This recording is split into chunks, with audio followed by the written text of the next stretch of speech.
Hello everyone. Today is the final day of school. I'm done. Today was my last final, and that was at like 8 a.m. Also, there's a dryer in the background, so hopefully I can speak loud enough that you can hear me, and the sound in the background of the dryer isn't too bad. But yeah, school's done. I already got back two of my grades, one in physics and one in physics lab. So I got B's in both of those, so that's 4 credit hours total.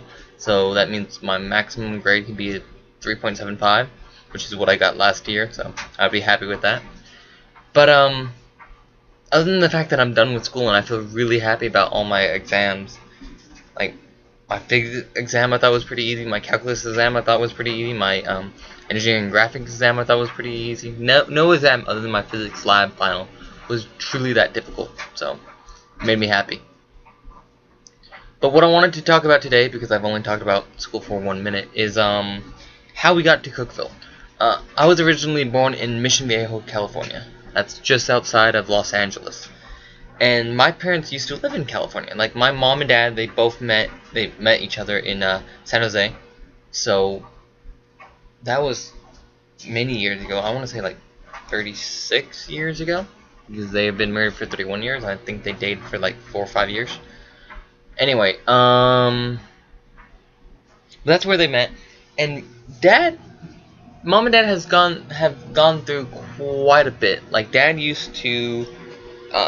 and dad used to co-own I can't remember if it's just dad or if it was mom and dad being a co-owner of Marie Callender's, which was a restaurant I forgot where we were in California. I was born in Mission Viejo, and that was the last place until we moved here.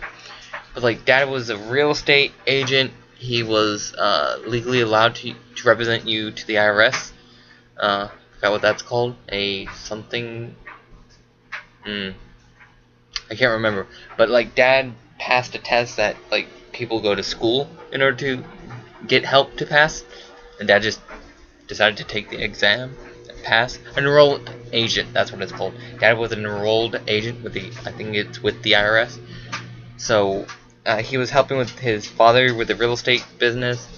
He used to own a restaurant, co-own a restaurant. He used to sell his time and attendance software. Like, he was going all around the country selling it. That's what leads us to this story, is how we got to Cookeville. Because like back when dad used to travel across the United States selling his time and attendance software, I think Timmy was the only child. No, I think we were all born at this point. But like, dad has been busy with something throughout my older siblings' life.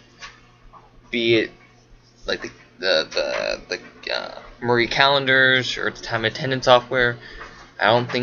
I think he might have been there. Christopher or Lisa might have been there when he was a real estate agent. But like, for the most part, dad used to be very busy, and the family life was kind of suffering from that. Like, I can't remember any of this because I was 3 when we moved here. But the family life was suffering, so dad felt like God was telling him that he needed to quit his job. It's no longer go around the United States selling his time and attendance software. I forgot who he's talking to, but he was talking to a big company of like, they wanted to sell his software to other companies. So that would have been a huge deal. But he would be the support, the technical support. So he would support his software. But he just kind of went, no, you can't sell my software. Just like, I'm not gonna do that anymore. He still had 2 clients, which was American Ingredients and Musicland, so he continued with them. But for the most part, he just decided to stay home with the family, which, because we lived in California, we kind of had to move because everything in California is more expensive, and if dad just quit his job, we really can't live in California on one parent's salary or income. So and mom, I believe, can't remember if she was working at this time. I think she was. I know she was when we got here, but Mom and Dad decided that they needed to move, so we had a motorhome, which we had a motorhome and a van. And the van we got pretty cool because like we had a church out there, and Mom and Dad were pretty close to the church. So Mom and Dad were talking about how they're planning on moving, and they kind of like decided to leave sooner than the church was expecting. So he was talking to the pastor, I think it was, and Dad like, yeah, we're planning on moving, and the pastor was just like, wait, hold on. So he hangs up, calls some other people, then finally calls us back and went, we were going to wait until later, but because you're leaving sooner, we're going to go ahead and give you the van. Like, the church got Mom and Dad a van because they knew that they were moving, which was a good thing because Mom and Dad had 7 children and they were moving to they don't know where. So that was really cool. So we got the motorhome, and the motorhome we got a for pretty cheap deal, I think, as well, which later on you'll probably know why. So Mom and Dad were looking at the entire United States and where we should live. So they, of course, marked out everywhere along the coast just because that's going to be expensive.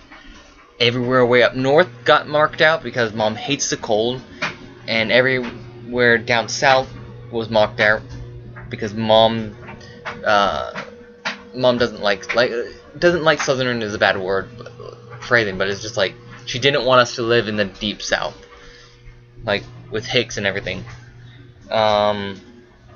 And she used to have family in Louisiana, and she doesn't really care much for Louisiana.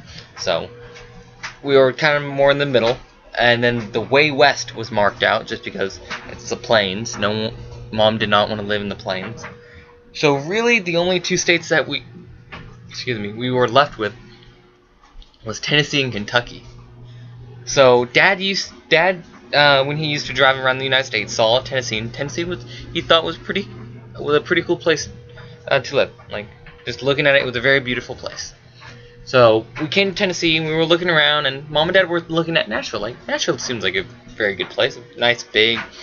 Dad can find some type of job in computer programming if need be, because he's been doing that for the last 30 years.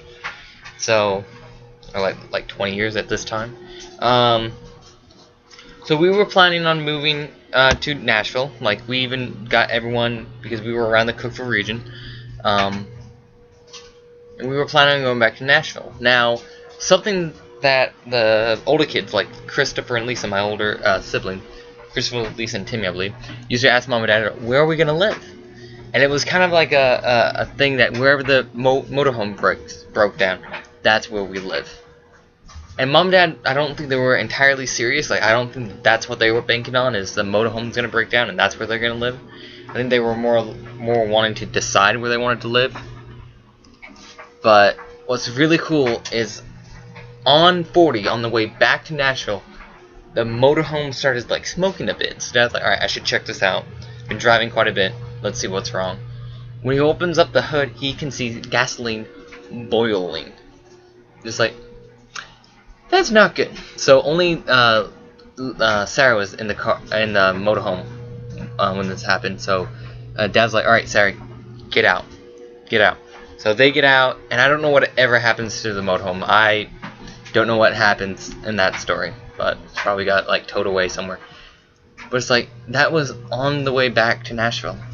We were so close to living in Nashville, but because the motorhome broke down, we're in Cookeville. But then Mom and Dad, I believe, then end up going into the Star Motors Inn for a while, and then getting jobs from there, and then we moved to a very small house with the family, and then we moved to this house. And we've been in this house for the last like 15 years.